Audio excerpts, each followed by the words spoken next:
सुंदरता कई सौ साल पहले की ये कहानी है। एक राजकुमार को अपने सुंदरता होने पर काफ़ी गर्व था, जो समय के साथ साथ घमंड में बदलता जा रहा था। राजकुमार को अपनी प्रशंसा सुनना बहुत पसंद आता था। अक्सर वो अपने नौकर, सिपाहियों और प्रधानों से अपनी सुंदरता के बारे में पूछता और बदले में सब उसके सुंदरता की खूब चढ़ बढ़ कर के प्रशंसा किया करते थे। एक बार राजकुमार ने दूसरे राज्य से उसके राज्य में आए प्रवासियों से पूछा कि क्या उन्होंने किसी और राज्य में मुझसे ज़्यादा सुंदर पुरुष कहीं देखा है। यह प्रवासी इस बात को भली भांति जानते थे कि राजकुमार को अपनी प्रशंसा सुनना कितना अच्छा लगता था। हालांकि राजकुमार सच में देखने में सुंदर थे, लेकिन इन प्रवासियों ने उन्हें खुश करने के लिए उनकी कुछ ज़्यादा ही प्रशंसा कर दी। प्रवासियों ने कहा कि उन्होंने अपने राज्य में तो क्या, किसी भी राज्य में उनके जितना सुंदर पुरुष कभी नहीं देखा। वह तो यहाँ तक कह गए कि शायद वह भगवान जितने सुंदर हैं। राजकुमार अपनी इतनी ज़्यादा प्रशंसा सुनकर खुश हो गया और अब वह हर प्रवासी से अपनी तारीफ सुनना चाहता था। एक बार उसके राज्य में एक साधु आया।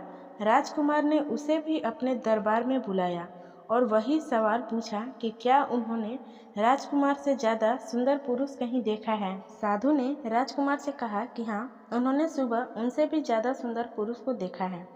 सभी साधु की बात सुनकर हैरान थे। राजकुमार ने साधु से पूछा, कौन है वो पुरुष। साधु ने कहा, सुबह मैंने आपको देखा था, तब आप अब से ज़्यादा सुंदर थे। साधु की बात सुनकर सभी दंग थे। राजकुमार ने अपने सेवकों से पूछा कि क्या वो अभी सुबह से कम सुंदर नजर आ रहा है। सेवकों ने कहा, उन्हें तो वो उतने ही सुंदर दिख रहे हैं।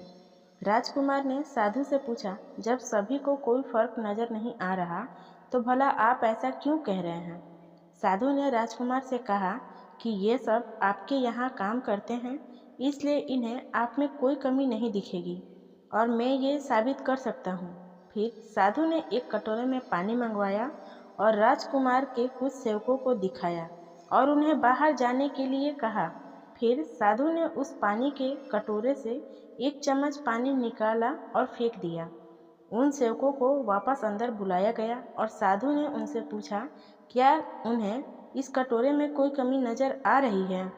सभी सेवकों ने ठीक से निरीक्षण किया और बोले कि उन्हें इस कटोरे में कोई कमी नज़र नहीं आ रही।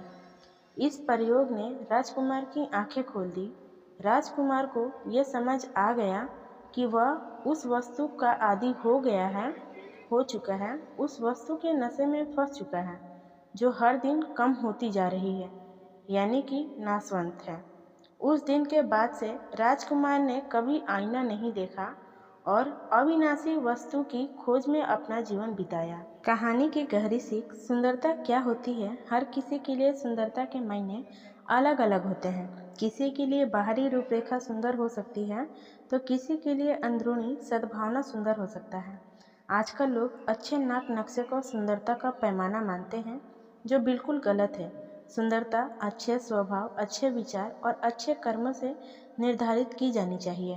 हमेशा की तरह पूरी कहानी सुनने के लिए आपका धन्यवाद। आशा करती हूँ कि ये कहानी आपको पसंद आई होगी। इस कहानी पर आपकी क्या राय है, हमें कमेंट करके ज़रूर बताइए। कहानी पसंद आई हो तो लाइक, शेयर और चैनल को सब्सक्राइब करना ना भूलें।